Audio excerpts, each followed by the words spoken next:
자, 3월 26일 집회를 시작합니다.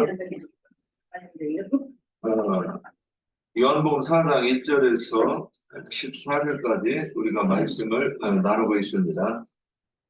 이번 질문에 그 3번 내 남편을 데려오라 주님 말씀하시죠. 근데 여자가 나는 남편이 없습니다. 그러니까 주님께서 말씀하십니다.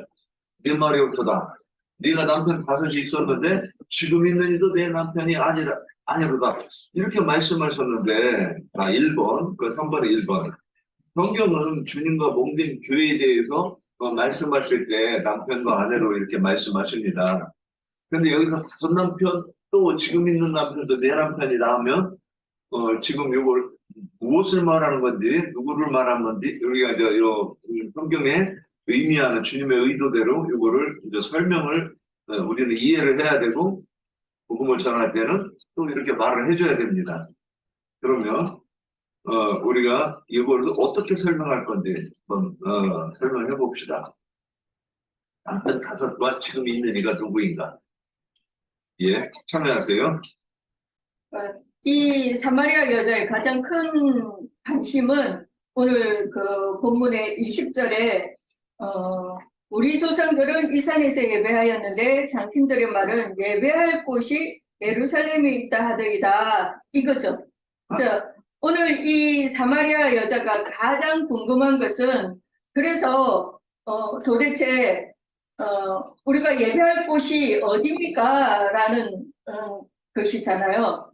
그리고 오늘 이 요한복음 4장의 핵심이기도 하다고 생각합니다. 그래서 이 사마리아 여자는 말씀에 대한 목마름, 그 갈증이 있었던 여자라고 생각이 되고요. 그래서 그러니까 이 산당 저 산당을 찾아다니면서 여기서도 물을 얻어 먹어보고 저기 가서도 물을 얻어 먹어보기도 하고 뭐 유명하다고 하는 그런 산당 제사장들의 그 가르침이 있는 곳이라면 어디든지 찾아가서 예배한 것 같아요. 그래서 이 사마리아 여자의 모습에서 이전에 제 모습이 굉장히 많이 오버랩이 됐는데요. 저 역시도 말씀이 있다고 하면 그것이 어디든지 달려갔어요. 그래서 뭐 서울, 강주, 익산, 뭐 여수, 뭐 목포, 대전, 평택, 뭐 하여튼 1년에 차를 뽑아갖고 1년에 13만 킬로를 달렸을 정도니까는 그 정도로 말씀을 찾아서 헤맸어요. 그래서 그동안 남편을 5을 두었다고 했는데 유명한 목사들의 가르침을 찾아서 이 사람 저 사람 바꿔가면서 가르침을 받아보았다는 거죠. 그런데 여전히 목이 마른 겁니다. 여전히 목마름이 해결이 안 되고 갈증이 또 나더라는 거죠.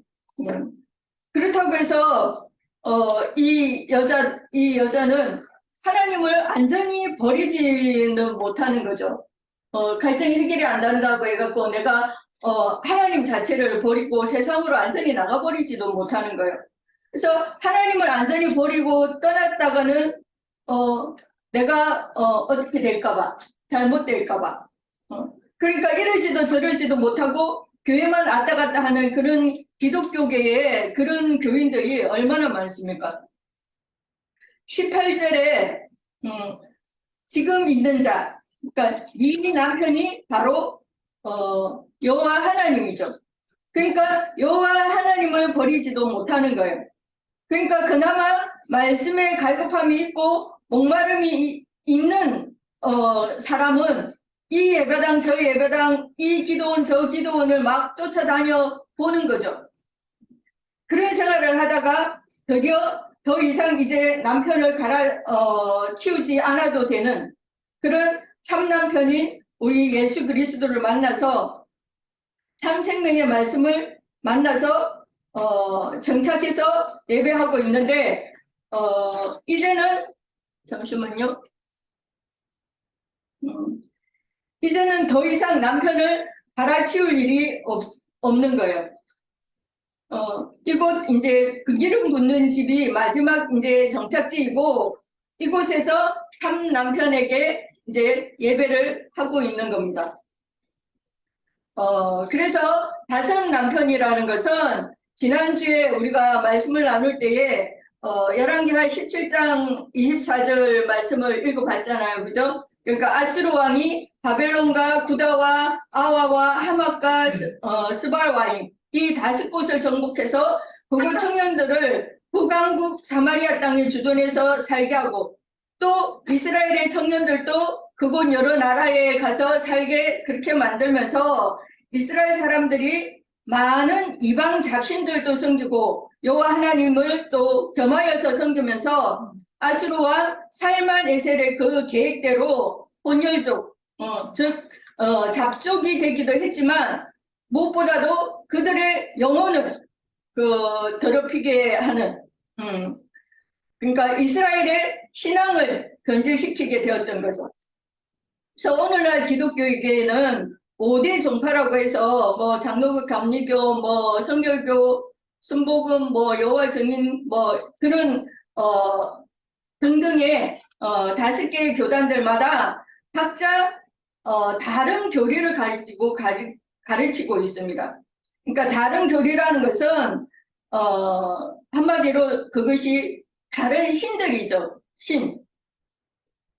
그래서 장로교의 신이 있고 감리교의 신이 또 다르고 그래서 기독교에서는 대표적으로 뭐 5대 종단을 내세우고 있는데 이들이 기독교계의 다섯 남편이 아니겠는가 그렇게 생각을 하고요. 우리는 성경에 예수님이 뭐라고 말씀하시는지 또 그렇게 말씀하시는 의도가 뭔지 예수님의 마음이 또 어떠한지 우리는 그런 것에 관심을 가지고 오직 예수 그리스도만이 우리의 메시아인 것을 믿는 것이지 어떤 사람이 만든 어떤 교리를 믿는 것이 아니잖아요. 그래서 각 교단마다 자기네들의 교리와 다르면 이단이라고 이렇게 몰아붙이지 않아요.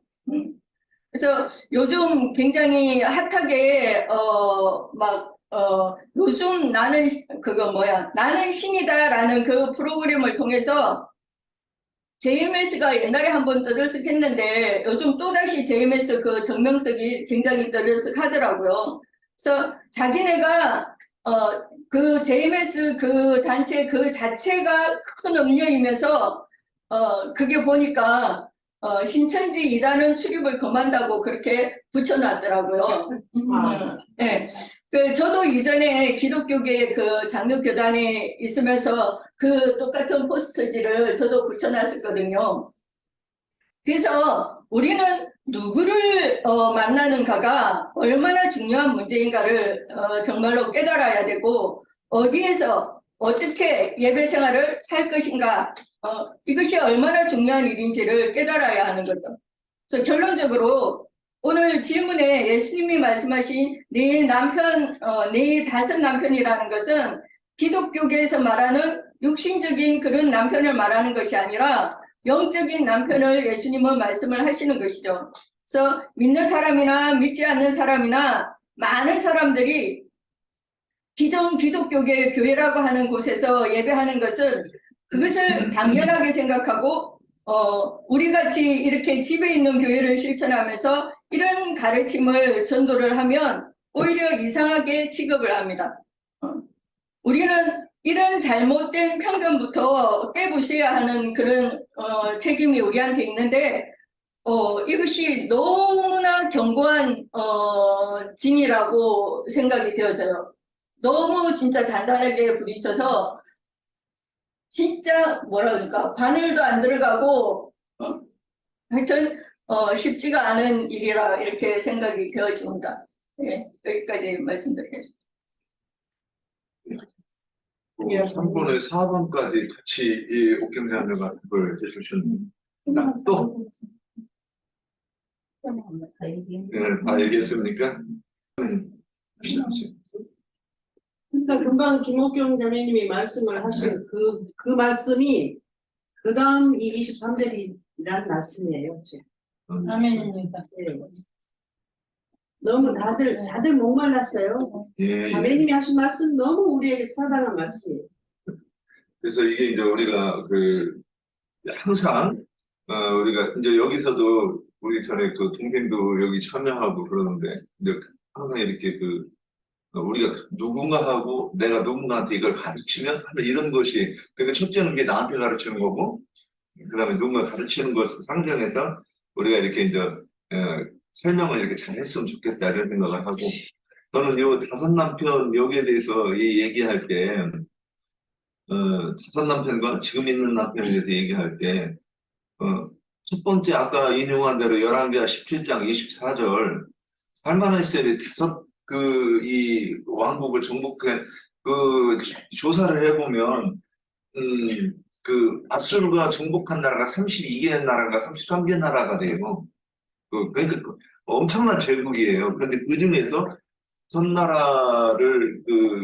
나라 사람들을 사마리아로 옮겨놨다 이렇게 돼 있습니다. 근데 이게 이제 제가 생각했던 거는 다섯 뿐이 아닐 거예요.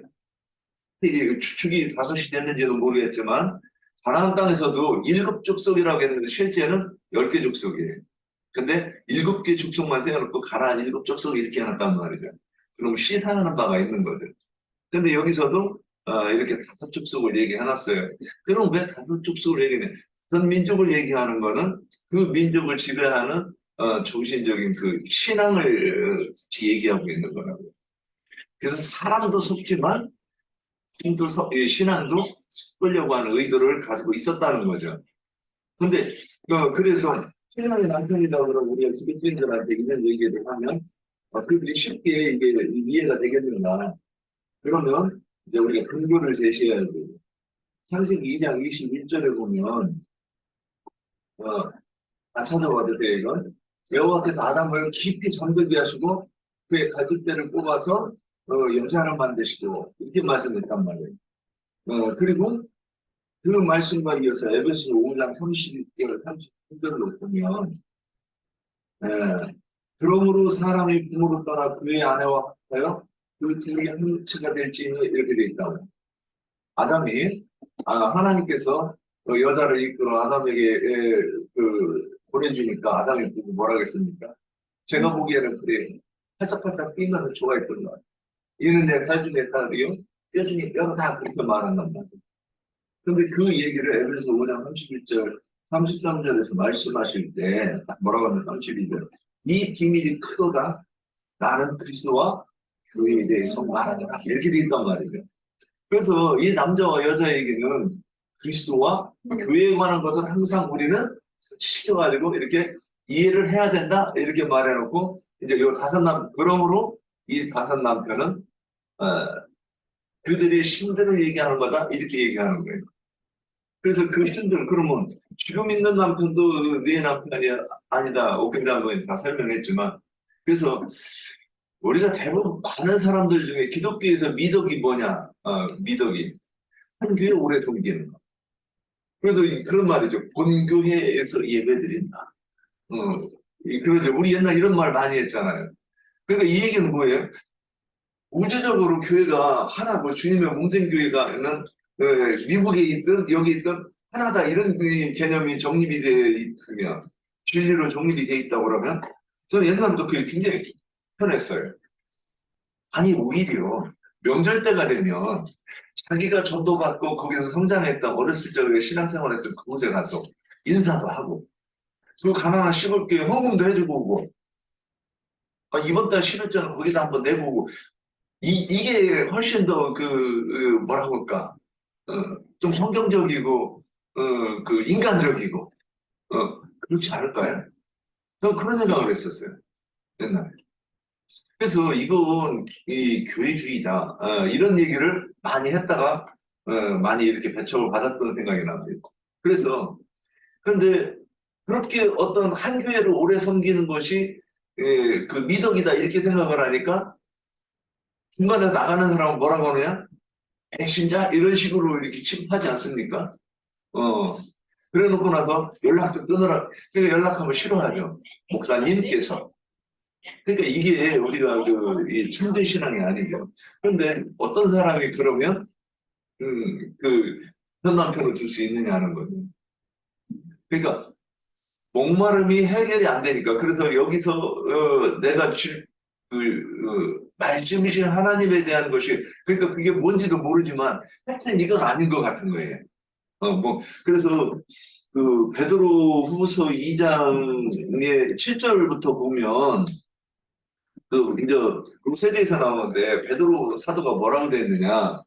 무법한 자들의 음란한 행실로 말미암아 해당하는 의로운 롯을 건지셨으니 이제 8절 이는 이 의인이 그들 중에 거하여 날마다 저 불법한 행실을 보고 들으므로 그 의로운 심령이 사함이라 그랬어요. 이게 혹시 이런 거 경험해 보셨어요? 옛날에 신앙생활 하다가 이런 마음이 들어서 예배당을 옮겨본 적이 있어요? 저는 이거 몇 번 했어요. 그래서 롯은 안 나가. 그러니까 거기서 내가 여기서 어떻게 한번 개혁을 해보겠다 이런 거였겠죠. 근데 저는 이제 기억나요. 열받아가지고 결국에는 그 예배당을 나오고 이거를 제가 2번을 했어요. 근데 그 2번째 나갈 때는 때가 없더라고요. 내가 여기서 나가면 어디로 가지? 근데 지금 이곳의 목사도 재중에 나은데 내가 이보다 더 나은 사람 만날 수 있을까? 그런 생각을 하면서도 거기를 나왔어요. 그러니까 그때 무슨 생각이 나냐면 아브라함이 부르심을 받았을 때 갈 바를 알지 못하고 나갔다 하는 말씀이 굉장히 공감이 갔어요. 그럼에도 다른 거예요. 근데 나가가지고 누구를 만났냐? 만난 중에 제일 율법주의자를 만났어요. 그러니까 거기서 그 사람을 만나가지고 굉장히 그 힘을 얻은 거예요. 그 사람의 말을 설교를 들어야 일주일 동안 내가 세상에 나가 싸울 수 있을 것 같은. 만약에 옥경자매가 그때 목사가 안 됐으면 저 연대까지 거기 있었을 거예요. 참 하나님의 은혜죠. 근데 내가 거기는 말씀을 깨달아서 나온 게 아니라 부인이 목사 됐으니까 어쩔 수 없이 나왔는데 거기서 얼마 안 있다가 이제 우리가 진리의 말씀으로 이렇게 인도받은 것을 보면 또 여정이 이렇게 하나님의 인도하심이 아니었겠는가. 그리고 또 이 남편 5둘 이 얘기를 생각할 때 누가복음 15장에 물 위에서 떨어져 나간 양이 있잖아요. 그러니까 우리가 예전에 기독교에서 배울 때는 한 마리가 잃은 양이 그러니까 한 마리는 예배당에서 신앙생활 하다가 떨어져 나간 양이었잖아요. 그래서 잃은 양 찾기 그러잖아요. 근데 우리가 주님을 알고 나 보니까 누가 지금 진짜인 거예요? 내 백성은 거기서 나오라 해가지고 나온 양이 그 한 마리고 다시 돌아가면 큰일 나죠. 근데 우리가 예전에 기독교에 있을 때는 49마리가 제대로 된 참된 신앙생활을 하는 것이고 그 한 마리 양이 왜 나갔느냐. 이 롯같이 그 불법한 행실로 인하여 보고 들음으로 의로운 심령이 상해서 나간 그 양인데 거꾸로 해석을 했었다는 거죠. 그러니까 지금 이 6번째 남편도 이제는 어디서 또다시 이 양처럼 어디 가서 이제 그럼 여기가 그런가 하고서는 또 가봤다는 거예요. 그래서 거기서 배우고 있는 중에 이제 주님을 만난 거예요. 그래서 이래야 진리 가운데 인도되지 않겠는가. 저는 그래서 이렇게 생각했을 때 우리 금기름 붓는 집 지체들도 아마 이런 과정을 거쳐서 여기까지 인도받지 않았을까? 이런 생각을 해보는 거죠. 아마 그럴 것이다. 이런 생각을 많이 해봤어요. 물론 그렇지 않은 분들도 있을 수 있죠. 참 주님의 은혜로 어쩌다 보니까 여기 와 있을 수 있죠. 그런데 이 6번째 남편도 이렇게 이해하면 되지 않겠나 이렇게 봤습니다. 예. 자, 그러면 더 보태실 말씀 있습니다. 예, 그러면 3번에 2번째로 가보겠습니다. 제가 이 질문을 애매하게 써놨어요. 첫 남편에 대한 이 율법은 구약 어디에 이 말씀이 기록되어 있을까 이렇게 구체적으로 했어야 되는데 이제 어제 보고 생각났어요. 이렇게 질문을 좀 정리해 봅니다. 여기에 대해서 다 준비하신 분 있습니까? 2번. 구약에는 많죠. 음. 구약이 전체가 네. 다 말씀. 네, 근데 구체적으로 제시할 수 있는 한두 구절만 읽어주셔도 좋고. 자, 준비하는 거 있으니까 공장장님. 저기 애들 남편이. 그러면 호세아서를 일단 라인즈님 강의를 들어보면 호세아서 말씀을 하시는데 호세아서 말씀 2장 읽고 있어요? 네, 2장. 일단 1절에서부터 7절까지만 읽을까요? 많으니까 1절에서부터 7절까지 한번 읽어봅시다. 너희 형제에게는 암미라 하고 너희 자매에게는 로아마라 하라. 너희 어머니와 논쟁하라. 그는 내 아내가 아니요 나는 그의 남편이 아니라 그가 그의 얼굴에서 음란을 제하게 하고 그 유방 사이에서 음행을 제하게 하라.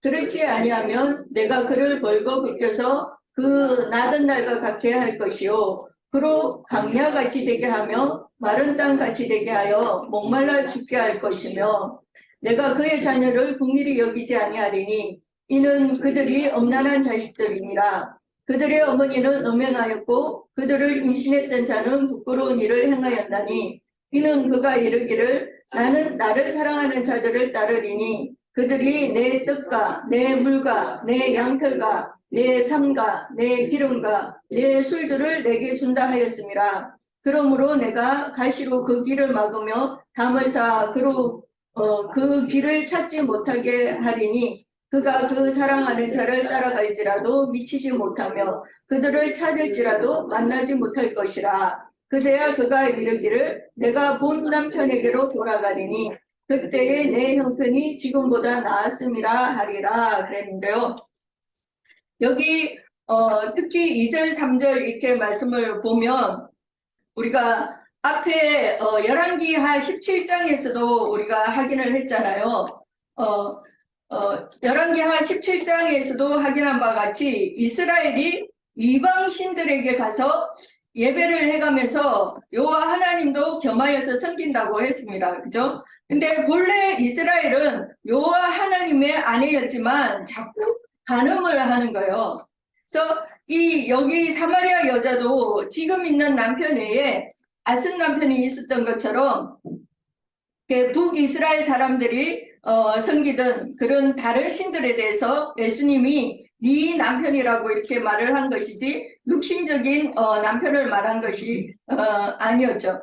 그래서 열왕기하 17장에 일단 9절만 읽어볼게요. 일단 17장에도 보면 9절 열왕기하 17장 9절을 보시면 이스라엘의 자손이 점차로 불의를 행하여 그 하나님 여호와를 배역하여 모든 성읍의 망대로부터 견고한 성에 이르도록 산당을 세우고 그랬어요.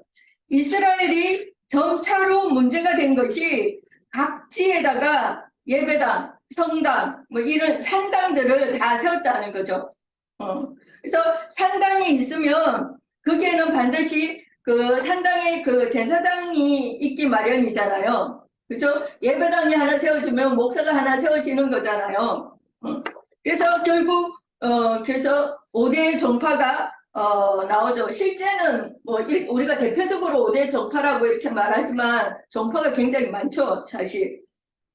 또 18절을 한번 볼게요. 18절에 보면 여호와께서 이스라엘에게 심히 노하사 그들을 그의 앞에서 제거하시니 오직 유다 지파 외에는 남은 자가 없음이라 그랬습니다. 결국 남유다 외에는 북쪽 그 10지파가 다 하나님의 버림이 되었다고 말하고 있잖아요. 호세아서 2장에서도 그래서 여호와 하나님이 이 간음하는 아내를 그래서 쫓아내버리는 그 이야기를 지금 하고 있잖아요. 그래서 간음하는 여자는 그래서 쫓아냈는데 어떻게 죽게 할 것이냐 하면 2절 3절에 보시면 목말라 죽게 할 것이라고 했습니다. 호세아서 2장에 보면 오늘 사마리아 여자도 목이 말라서 갈증이 나서 그래서 물을 길러 나온 거잖아요. 그죠? 그래서 우리가 이전에 이런 얘기를 많이 들어보셨을 텐데 그 사슴이 그 갈증이 날 때 물을 마시지 못하면 죽는다고 해요. 그래서 우리가 하나님의 말씀을 이런 사슴이 목말라 하는 그런 목마름, 그런 갈증, 그런 것을 가지고 있어야 된다 이런 얘기 많이 들으셨죠, 그죠? 그래서 이스라엘을 하나님 앞에서 하나님이 쫓아내는데 결국 역사적으로는 아수르의 그 포로로 사로잡혀가게 됐잖아요. 거기 가서 그냥 죽는 것이 아니라 어떻게 죽는다고요? 목이 말라서 죽게 만든다는 거예요. 그러나 목말라 죽게 생긴 그런 이 사마리아 여자처럼 그런 여자라야지 오늘 말씀과 같이 참 남편을 결국은 만나게 되는 그런 이야기잖아요. 그죠? 그래서 이거는 이스라엘을 여호와 하나님께서 버릴지라도 아주 버리는 것이 아니라 반드시 때가 되면 메시아를 보내서 회복시키겠다는 하나님의 말씀이시고, 그래서 호세아서의 예언을 오늘 요한복음 4장 사마리아 여자가 예수님을 만나는 내용으로 그래서 실현시킨 그런 이야기다 이렇게 말씀드리겠습니다. 네, 여기까지 말씀드릴게요. 사모님. 에스겔서 16장에 보면은 에스겔서는 더군다나 그 말씀이 16장 11절에 23절 좀 얘기해 주셔야 될 것 같아요. 주 예수의 말씀이다. 너는 하였을진다. 내가 모든 악을 행하는데 너를 위하여 누가 그를 건축하며 모든 거리에 높은 배를 쌓았다. 내가 높은 배를 모든 길 어귀에서 내 아름다움을 가증하게 하여 모든 지나가는 자에게 다리를 벌려 심히 명하고 하체가 큰 이웃 나라를 애국 사람들과 의민하되 심히 문란히 하여 내 진노가 따르다. 그러므로 내가 내 손 위에 서서 이를 용한 양식을 감하고 너를 미워하는 블레셋 여자 곧 내 더러운 행실을 부러워하는 나에게 너를 넘겨 임으로 하게 하였거늘 내가 음욕이 차지 아니하여 또 아수르 사람과 음행하였고 그들과 음행하고도 아직도 부족하여 역하게 여겨 강타하는 땅 갈대아인에게 심히 음행하되 오직 아직도 부족한지를 알지 못하였느니라. 주 여호와의 말씀이니라. 내가 이 모든 일을 행하니 이는 방자는 음녀가 행이라. 내 마음이 어찌 그리 약한지 내가 누각을 모든 어귀에 건축하며 높은 대를 모든 거리에 쌓고도 값을 싫어하여 창기가 같지도 아니한 창기 같지도 아니하다. 그 남편 대신에 다른 남자들과 내통하여 간음하는 아내로다. 사람들의 모든 창기에게 선물을 주거늘 오직 너는 내 모든 정든자에게 선물을 주며 값을 주어 사방에서 나와 너와 음행하게 하니 내 음란함이 다른 여인과 같지 아니함은 행음함으로 너를 따르는 자가 없으며 또 내가 값을 받지 아니하고 도리어 값을 주리라. 그런즉 내가 다른 여인과 같지 아니한다. 여기에서 보면은 이 세상의 창기들은 돈을 받고 운영하는데 여기 그 예루살렘이 지금 예루살렘이라고 했거든요. 이 하나님의 백성들은 그 오히려 돈을 주고 값을 주고 그런 음행을 한다는 거예요. 그러면 여기서 저기 지금 현실에서 보면은 기독교인들은 그 목사들한테 돈을 받는 게 아니라 돈을 주잖아요. 다 갖다 뭐 집을 잡혀서도 다 주거든. 그 나이 드니 가끔 그런 말씀 하시는데 막 은혜 받았다고 해서 막 결혼 반지 손가락에 있는 거 다 빼서 막 준다고 그런 말씀을 이제 자주 하시는데 우리 기독교 다닐 때도 그래서요. 그래서 갖다 주었지. 그래서 받지는 못했거든요. 이게 뭐 어떤 사람은 집을 막 저당 앞에서 갖다 주고 뭐 어떤 사람들은 뭐 퇴직금 받아가지고 그거 다 갖다 주고 뭐 그 보너스 같은 거 집에 있는 애들 글가락지 나도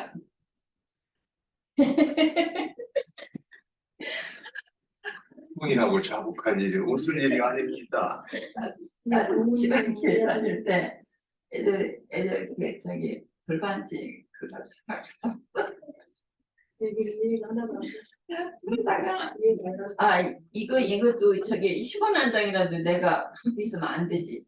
나 줘야 되고 나 준 적이 있어요. 이게 여기 그 말씀처럼 그 세상 창녀들은 돈을 받고 그 짓을 하는데 기독교 창녀들은 돈을 오히려 갖다 주고 그런 창녀 노릇을 한다. 여기 말씀처럼 이제 그게 실제인 것 같아요. 우리 지금 기독교 생활하다 보면은 딱 그 목사를 위해서 목숨을 다 바치잖아요. 뭐 갖고 나면 뭐그 내가 엊그저께 머리 자르러 부장원에도 갔는데 그 얘기가 나오더라고요. 그 어떤 막 자기 아는 사람들이 집이 굉장히 어려운데 그 목사가 가고다고 계속 달라고 그런대요. 근데 이제 그거를 이제 그 돈을 빚을 얻어가지고 300을 얻어가지고 갖다 줬는데 목사한테 오히려 혼난 거야.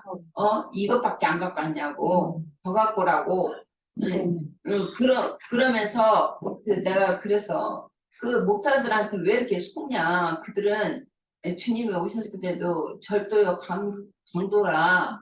그들은 자기 배만 위하는 것이지 성도들을 위한 그런 하나님의 종이라고 하지만 성도들을 위해서 그 봉사하고 헌신하고 하는 게 아니다. 자기 배만 채우는 거짓 선지자다. 그들은 도덕요 강도의 절도다.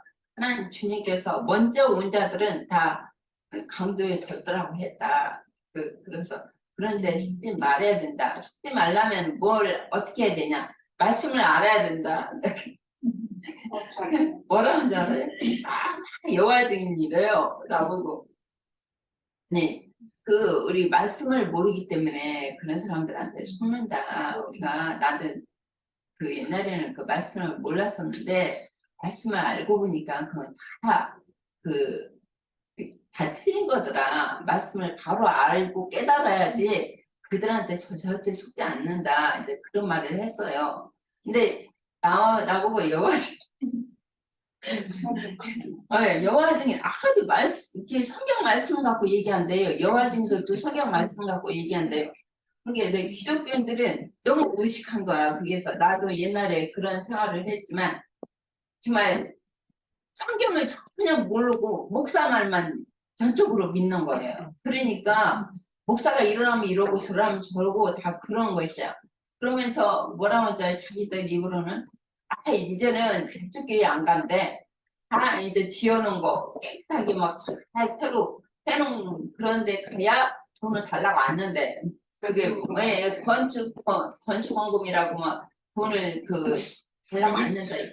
정리를 좀 하셔야 될 것 같아. 그런데 그렇게 하는 그 바탕에는 이렇게 각 사람들 심령의 마음에 욕심이라는 게 있는 거예요. 그러니까 왜 그렇게라도 이렇게 갖다 바치는가 하면 적어도 30배는 내가 돌려받거든. 맞아. 예, 크게 받으면 100배를 돌려받고. 근데 안 내면 또 내가 어떤 해를 당할까. 그런 마음이 있어가지고 그렇게 하는 게 아닌가 그렇게 생각이 되어져요. 예, 이거 가만히 하다가 보니까 한번 언제 시간 잡아가지고 이거 해서 자업입판 한 번씩 이렇게 한번 좋겠다 이 생각도 이제 해보는데 일단 이제 오늘 말씀을 진행해야 되니까 저기 하시고 하여튼 웃으신 분들 나중에 써가지고 오시든가 이렇게 한번 해보시죠.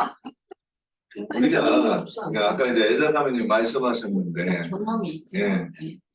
저도 요즘에 이렇게 친구한테 말씀 전하는데 성경을 가지고 한다고 자꾸 따지고 얼굴이 뻘건해지지 않아요. 그래서 너는 말씀이 하나님인데 하나님의 말씀은 모르면서 어떻게 하나님을 믿는다고 그러느냐. 그러니까 너는 입만 열으면 거짓말이고 내가 자꾸 입만 열면 거짓말한다는 게 이런 뜻이다. 제가 이제 이렇게 권면을 했더니 입담을 아무 말도 못하는. 요즘 목사님들하고 제가 가끔가다 그런 얘기합니다.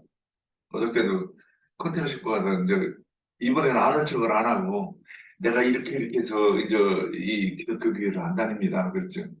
그래서 몇 마디 질문을 탁 던지니까는 소리도 못 하더라고요.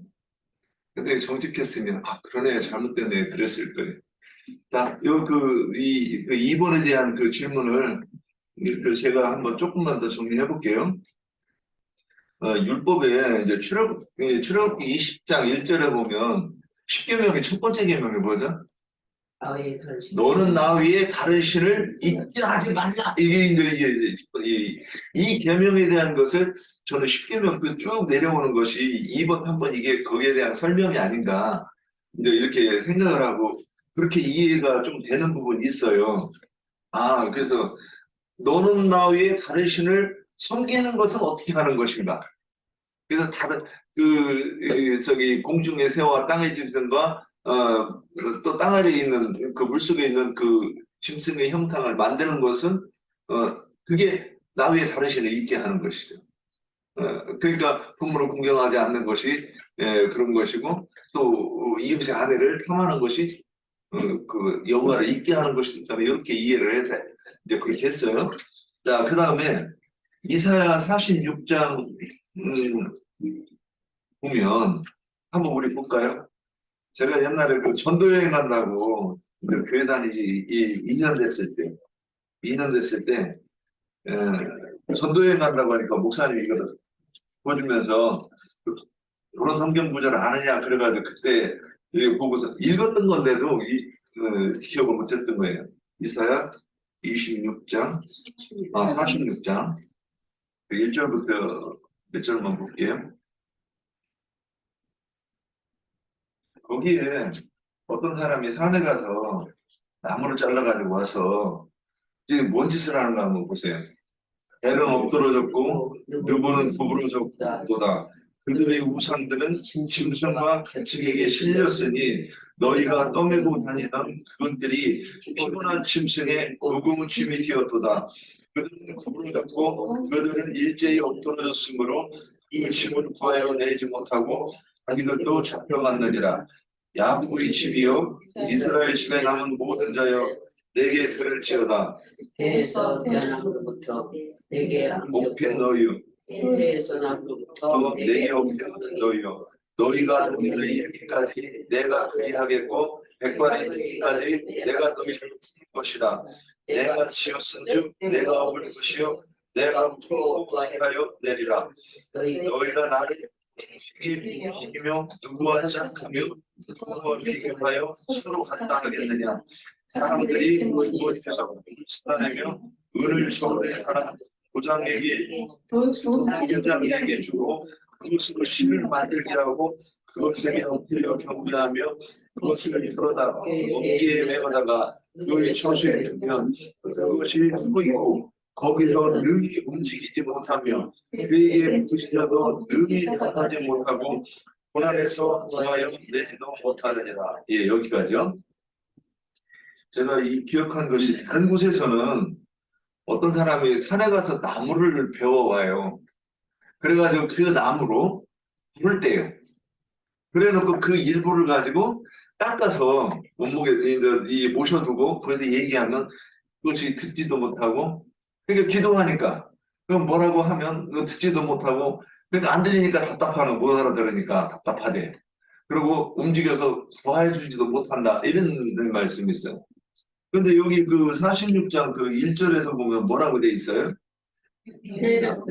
구부러졌고 그들의 우상들은 짐승과 가축에게 실렸으니 너희가 떠밀고 다니던 그것들이 피곤한 짐승의 무거운 짐승. 이 피곤한 짐승이 누구 같아요? 이전에 우리죠. 막 가져오라고 하면 갖다 드리고 밟으면 밟고 깔고 앉으면 그냥 깔리 앉고. 그러니까 이게 수치와 모욕을 얘기하는 거예요. 우리가 그렇게 수치를 당하고 모욕을 당하면서도 그게 거룩한 그 삶이고 하나님을 섬기는 삶이라고 우리가 스스로 속은 거예요, 우리가. 그런데 이런 것이 맞는가 이런 생각만 하면 우리가 이제 어제도 휴게소에서 군고구마를 팔길래 사면서 잠깐 시간이 있다. 내가 좀 잠깐 얘기 좀 할 수 있어 그랬더니 말씀하세요. 그래서 혹시 교회 다닙니까? 그랬더니 옛날에 다녔는데 안 다녀요. 왜 안 다녔어요? 그랬더니 회의가 들어서요. 근데 이 학생이 그때 이제 나이도 한 40 넘었겠더만. 그런데 학생회장도 하려 했던 이 사람이 회의가 들었다는 거예요. 관심에 대해서. 그래서 제가 그런 얘기를 했어요. 당신은 참, 오히려 신에게 가까운 사람이다. 왜 그러냐? 어떤 이 말을 들으면 그 지각이 없는 사람들은 무조건 그걸 듣고서는 아멘하고 받아들이는데 당신은 그 회의를 느꼈으니 참 참신에 대해서 알만한 자격이 있다. 이제 이렇게 해가지고 쭉 얘기를 하는데 결국 나중에 10분 얘기했더니 저는 관심 없어요. 그러더라고요. 그래서 제가 먼저 좀 더 얘기하면 귀에 피날 것 같아가지고 내가 그만해야 되겠습니다. 그랬더니 예, 저는 관심 없어요. 관심 있는 사람한테 말씀하셔야 될 것 같아요. 그럽니다. 그래서 10여 분 얘기하다가 그래요. 잘 생각해 보세요. 충신이 누구인지 그 신인을 본인이 찾고 있는지 안 찾는지 이런 식으로 얘기했어요. 근데 우리가 이전에 우상들은 뭐냐면 여기서 나무를 깎았다 그랬는데 그 아론이 금송아지를 그게 이제 주물로 이렇게 이 불에서 나왔다 그 얘기가 뭐냐면 주물로 이렇게 부어가지고 금송아지를 부어냈을 거예요. 그래가지고 정교하게 각도로 깎았다는 게 뭐냐면 이게 우리를 만들어내는 거를 얘기하는 거예요. 우리 첫 번째 삼위일체도 한 번에 지금처럼 이렇게 세련되게 삼위일체라고 했겠어요? 삼위일체가 진화되는데 수십 년, 수백 년이 걸렸을 거라고 봐요. 처음에 그 부인은 성부와 성자와 성령에 대한 이야기를 하면 갈수록 그 다음에 신학자가 연구해서 조금 더 정교하게 붙이고 이렇게 해가지고 삼위일체론을 만들어냈다는 거죠. 그런데 나중에 또 이제 저기 하면 이 예정론을 갖다가 하나 이제 또 이렇게 해가지고 이 기독교에서 가르치는 대표적인 어떤 그 신학만이 되는 거죠. 그래서 주일 성수 이런 것들이 그러니까 이런 것들이 그래서 신이 아니면 모든 신에 대한 것은 뭐냐면 인간이 만드는 거예요. 인간이 신은 이럴 것이다. 그러니까 구약의 선지자는 여호와의 말씀이 이러하시다. 그 말씀을 자기가 들은 것을 전하는데 사람들은 자기 속에서 만들어낸 것을 이것은 신이다. 그래놓고 나서 신이 이것이다 그러는 거예요. 움직이지도 못하고 듣지도 못하고 우리를 구원해내지도 못하는 그 신을 이제 그 신에 대한 그 어떤 윤곽이 그렇죠. 우리가 이렇게 신에 대해서 이해를 해놓고 나서 이렇게 얘기를 해야 이 다섯 남편도 인간들이 만들어낸 그 우상과 온 우주에 딱 한 분 있는 유일하신 창조주가 대비해서 이렇게 보여야 이 부분을 이해할 수 있지 않을까 싶습니다. 네, 구약도요. 네. 예표요 그림자고 신약에는 마음이 더 중요해요. 마음에 내가 뭘 숨기고 있냐 지금 네. 누구를 숭배하고 있냐 목사가 내 속에 우상이 되고 있냐 아니면 그 신약에서는 그냥 탐심의 우상숭배라고 이게 모든 사람이 그 탐하는 마음이 다 있잖아요. 그 뭐 한두 가지가 아니고 여러 가지인데 그 실제 그 신약에서는 우리 마음을 말씀하시기 때문에 탐심의 우상숭배라는 게 그게 맞아요. 이게 우리가 아예 탐하는 것이 없다, 욕심내는 게 없다 하지만 우리 속에 가만히 들여다보면은 되게 다 있어요. 뭐 100가지도 넘죠. 뭐 세우지는 않았지만 그런 것들이 다 주님만이 내 주인이 되고 주님만이 섬겨야 되고 주님만을 의지하고 그래야 되는데 그렇게 실제 우리가 몸을 입었기 때문에 그렇게 못하고 있잖아요. 실제 옛사람이 우리 부신을 섬기고 있기 때문에 사실은 우리 안에서 새사람도 있지만 옛사람도 같이 존재하고 있잖아요. 그러니까 몸을 입고 온전한 우리가 이 몸이 벗는 날까지는 완전하고 온전히 되지 못한 이상까지는 내 옛사람이 완전히 끝나지 않으면 우상이 여전히 존재하고 있다. 그렇죠. 예. 그래서 육신적으로 탐하는 것도 있고, 그러니까 우리가 세상을 초월해서 내가 필요를 따라서 구하는 것은 당연하죠. 하나님께서 우리를 그 필요를 어, 하기 위해서 이 손을 주어가지고 일을 하게 하셨으니까 그래서 내가 필요를 채우기 위해서 일을 하는 것과 그걸 많이 소유하려고 하는 것도 탐심이지만 성경에서 말하는 진짜 탐심은 뭐냐? 아담과 하와가 선악나무 열매를 그 처음에는 먹는 소리를 듣잖아요. 하와를 부르잖아요. 그래서 불러가지고 계속 얘기를 하니까 나중에는 선악나무 열매가 보암직하잖아요. 그 다음에 지혜가 있을 만하고 그리고 촌스럽게 보이는 때가 있단 말이에요. 그래서 그것을 탐심이라고 했구나. 그래서 그게 뭐냐면 어떤 목사 그러니까 정명석이나 이런 사람들이 가르치는 것이 처음에는 뭐 이게 있어. 그런데 듣다가 보면 점점 더 그것이 나중에는 맞네. 이게 진리네. 아, 저분이 신이네. 이렇게 되는 거죠. 그러니까 그런 것을, 그 가르침을, 그런 것들을, 따라가는 것을 탐심이라고 말하지 않으면. 이게 그래야, 영적으로 신관과 연결이 되지 않는가, 이런 생각을 해봅니다. 욕심을 채워주는 네, 사람이 네. 그래서 스스로 속고, 또 스스로 속아서 속이기도 하고, 그러는 거죠. 그 나무는 인성이기 때문에 네.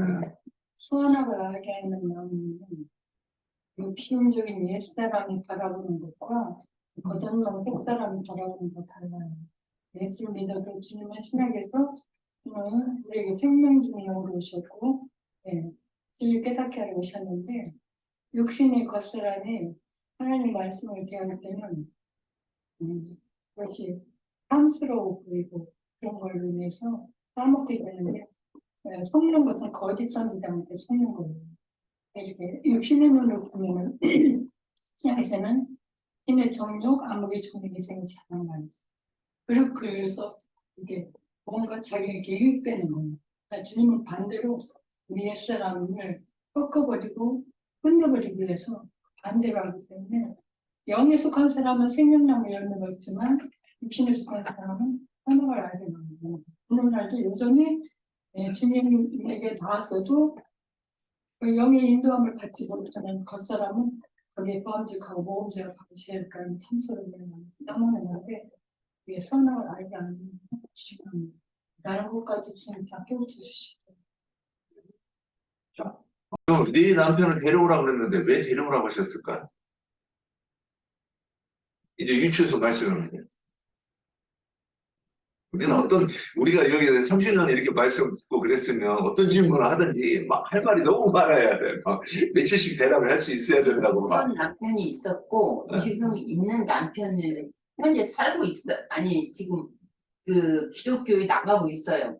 교회 다른 데서는 다 나왔고 하던 남편이 있었고 지금 있는 남편은 진짜 지금 나가는 예배당 목사라는 거죠. 그러니까 그 목사 말을 들어보자. 내가 만나보자. 그러니까 데리고 와봐라. 그 뜻 그런 아니에요? 뜻이에요? 네. 오케이. 자, 다른 분 여기 동의하세요? 맞죠? 아, 주님이 그 여자의 남편을 만나보려고? 네. 그래서 키는 얼마인가? 저기 아니, 뚱뚱한가 날씬한가? 여태까지 우리가 말씀을 나눈 게 지금 우리의 육적인 남편을 말씀하시는 게 아니라 그랬잖아요. 영적인 남편을 말씀하시려고 하는 것이지. 그러니까 여기에 이 남편을 불러오라 이랬을 때 이 여자의 대답이 뭐냐면 나는 남편이 없나이다예요. 네. 나는 남편이 없나이다. 이 여자는 결혼을 한 적이 없는 여자라는 거예요. 결혼을 한 적이 없는 처녀라는 거예요. 근데 남편을 불러오라 이렇게 말씀하신 것은 그래서 영적인, 육신적인 남편이 아니라 영적인 남편을 얘기해 주기 위해서 그러니까 여태까지 우리가 나눴잖아요. 다섯 남편에 대한 그거를 밝히기 위해서 드러내기 위해서 데려오라 이렇게 말씀하신 것이지 육적인 남편을 데리고 오라고 한 건 아니죠. 그래서 라이제님이 이 강의를 들어보면 강의 굉장히 몇 편까지도 계속 말씀하시는 게 아니, 네 남편을 이미 5 남편이나 갈았는데, 가르치웠는데, 그러면 그 중에는 죽은 남편도 있을 거고, 이혼한 남편도 있을 거고, 그런데, 그러면 죽은 남편을, 그러면 무덤에 가서 파오라는 거냐? 아니면 이혼한 남편이, 아니, 내가 어떤 사람을 만났는데, 남편을 데리고 오라는데, 당신이라도 좀 같이 가줘야 되겠어. 이랬을 때, 그럼 그 남편이 오겠냐, 이거예요. 그러니까 그런 육신적인 남편을 말하려는 것이 아니고 이 사마리아 여자는 분명히 내 남편이 없다 이렇게 얘기를 했어요. 예, 진짜 남편은 없다. 예, 근데 예. 기독교에서는 그런다잖아요. 지금 현재 있는 남편은 동거인이다. 보습니다. 동거인이다. 뭐 지금 그렇게 말하고 그러니까 있어요. 부끄러우니까 뭐 한낮에 불길로 왔다 남들 잠깐, 네. 자, 근데 우리는 주님의 의도가 무언가, 왜 이렇게 말씀을 하셨는가가 이해가 돼야, 이렇게 이해가 돼야 복음문전한테 거침없이 나가는 거예요. 자, 근데 여기서 만약에 주님이 지금 이 사마리아 여자를 왜 찾아왔어요? 내가 유대인들 거기 그쪽 방향으로 오줌도 안 싼다는데 주님은 거기도 내가 거기로 사마리아로 가야 하겠는지라. 그러니까 사마리아를 관통해서 가서, 그럼 가는 때는 왜 그래요? 거기 남편을 찾는 여자가 있었어요. 그래서 그 여자한테 장가들러 갔는데 남편 데리고 오라 그러니까 예전에 살던 남편이고 데리고 오면 어떻게 돼? 큰일 나는 거잖아. 당연히 없어야죠. 그래야 주님도 찾아가시는 거고, 또 찾아간 그 여자가 남편이 없어야 당연한 거지. 그런데 여기서 남편을 데려오라 그러니까, 그럼 남편이 하여튼 있으면 안 되는 거예요. 그래서 사랑나무 상황을 잘 보세요. 우리가 주님께서는 그러니까 생명나무 대신 예수 그리스도께로 나오기를 원하신 거예요. 그런데 등을 돌려서 사랑나무로 갔잖아. 그러면 주님은 네가 죽었다 그 얘기를 하잖아요. 선악나무 열매를 먹으면 죽는다 그러면 이 사람에게도 주님은 죽는 거예요. 주님은 나도 이 신한테 갈 때는 이 신은 등진 거잖아요. 관계가 끊어진 거잖아. 이거를 우리는 성경에서 죽음이라고 하는 건, 육신의 죽음은 우리가 다 아는데 영적인 죽음은 관계의 관절, 단절이라는 말이에요. 관계의 단절. 그러면 하나님이 그걸 죽었다고 그런단 말이에요. 근데 신도 나한테는 그 신도 죽은 거예요. 그러니까 남편이 죽은 거예요, 이게. 그래서 5 남편이 있었지만 내가 이 남편이 없다. 그 얘기는 뭐냐? 남편들 다 죽었다. 내가 그들을 배척했다. 버렸다. 이런 뜻이잖아요.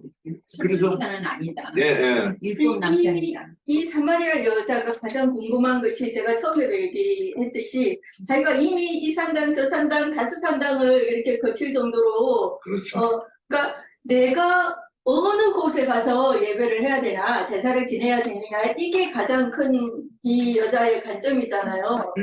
그러니까 어느 곳에 가야 그러니까 5 산당을까지 거쳤는데도 만족함이 없으니까 그렇죠. 예. 근데 알고 보면 주님도 목마르신 거고 여자도 그렇죠. 목마르신 거고. 그러니까 주님이 그걸 이제 드러내려고 알려주려고 남편 얘기를 하신 거죠. 그러니까 우리가 이거를 기독교 목사들이 얘기하는 거 그렇게 막 우격다짐으로, 그러니까 조문 한글만 알면 누구나 보고 그러면 신학교를 지랄났다고 거기를 다니냐 이 얘기예요. 굳이 신학교 그 돈 내고 거기 안 다녀도 보면 자기가 보는 거나 우리가 보는 거나 뭐가 차이가 나요? 정우의 이런 얘기들을 그들이 아니어도 우리가 보면 이게 안 보이는 게 그 시간에 대한 해석을 잘 못하고 그 정우 이런 것들 못했지만은 나머지 보면 다 비슷하게 보는 거잖아요. 그런데 우리는 조문으로 보는 것이 아니고 사람의 계명으로 보지 않으니까 우리는 이거 부분은 이렇게 이게 주님의 의죠. 그러니까 주님의 뜻대로 성경을 이해하는 게 그게 의인인 거예요. 다른 말로 하면 이게 믿는 거고. 근데 이것은 성령을 받아야만 이런 일이 생기는 거예요. 그래서 내가 성령을 안 받았는가 그 결론은 내가 성경을 보고 이렇게 보이느냐 해석이 되느냐 안 되느냐 안 되면 성령을 못 받았다고 보면 되는 거겠죠. 자, 그러면 4번. 아까 이거 옥경자매가 다 얘기했네. 우리 시대에 우리 시대의 다섯 남편은 누구를 말합니까? 이렇게 한번 적용해보면 이것도 얘기 다 했어요. 예, 근데 이제 조금 더 정리해 보면, 그, 다섯 남편은 뭐냐면, 결국에는 우상을 얘기하는 거라고 저는 이렇게 이해를 해요. 근데 이 우상을 뭐라고 정해야 할 것이냐? 저는 이제 이 부분을 이렇게 계속 이렇게 말씀드리는데, 그게 뭐냐? 사람들이 필요에 따라서 신을 만드는 거예요. 그래서 어저께 그 영화 한 편을 보는데, 달라라고는 그 영화를 보는데, 거기에 그 기독교가 들어오기 전에 유럽에서 그 토착 신앙에 대해서 나오더라고요. 근데 그 토착 신앙이 인신제사도 드리고 그러는데, 그 신앙에 대해서 그 사람들 너무 좋아하고 그 신을 너무나도 믿고, 그러니까 의지하는 거예요. 그리고 그 어떤 사람의 이 사람을 인신제사를 드리는데도 그 인신제사 드려지는 사람도 너무 영광스러워하고 자랑스러워하고 행복한 표정으로 죽어요. 근데 그런 것들이 뭐냐? 그 우상이라는 거냐. 근데 그 우상은 반드시 뭐냐? 사람이 만든 거라. 그래서 아까 이제 나무를 깎는다. 뭐 금을 부어서 만든다. 이런 얘기를. 근데 실제로 그 신은 우리가 지고 다니고 우리가 항상 모셔야 돼. 근데 우리 하나님은 거꾸로 우리를 업으시고 우리를 구원하시는 하나님이시고 그렇다는 거죠. 예. 근데 그래서 이 기독교가 우상 종교다 이렇게 얘기를 하면 기독교인들이 뒤로 넘어갈 겁니다. 그런데 왜 기독교가 우상이냐? 그 부분은 조금만 한번 얘기하고 넘어가려고. 그리고 또 하나 있어요. 그러면 어저께도 얘기했듯이 그 사람하고 얘기하다가 전도한다고 얘기하다가 그 사람이 나는 종교에 관심이 없습니다 그러잖아요. 그럼 그 사람은 우상을 안 섬기는 사람이죠? 정말? 다른 우상이 그러면 그거를 한번 설명해 볼 수 있겠죠? 그러니까 무당한테도 안 가고 정치회도 안 가고 기독교도 안 가는데 종교인을 안 하는데도 그들의 신을 섬긴다. 이거 어떻게 설명할까요? 우리가 마음에 그냥 이렇게 없는 것 같이 살면서도 뭔가 이렇게 뭔가 부닥치면은 뭐 이것도 찾고 저것도 찾고 뭔가는 금방에 찾는다. 누구로 태어났으면 아니 자식이 자식이 신일 수도 있고 도덕 신일 수도 있고 되게 들어가 있죠. 예 속에. 이게 이제 기독교인들한테는 이렇게 우리는 이제 이게 어느 정도 수긍이 됐으니까 근데 기독교인들한테 이런 얘기를 하면 이게 그들이 쉽게 설득이 되겠는가? 그렇죠. 예, 그러니까 그러면 우리는 이것을 그것까지 설명을 할 수 있어야 된다는 얘기죠. 그 우상이라는 것이 네. 내가 믿고 의지하고 따르는 것이 우상이잖아요. 네. 그래서 돌에 가서 나무에 가서 보통 일반 세상 사람들은 그런 데 가서 막 빌고 이런 것을 우상이라 이렇게 생각하는데 실제로는 사람이 우상이거든요. 그러니까 교회가 하나 세워지면 거기에는 반드시 목사라는 사람이 세워지고 그 교인들이 그 목사를 믿고 의지하고 목사를 우상하는 거거든요.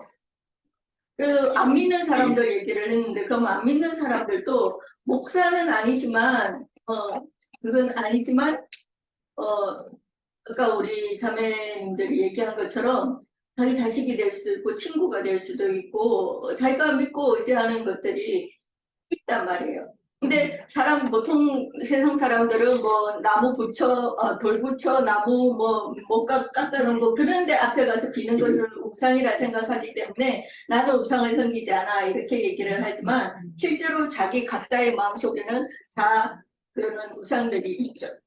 근데 가장 중요한 건 돈의 우상인 것 같아요.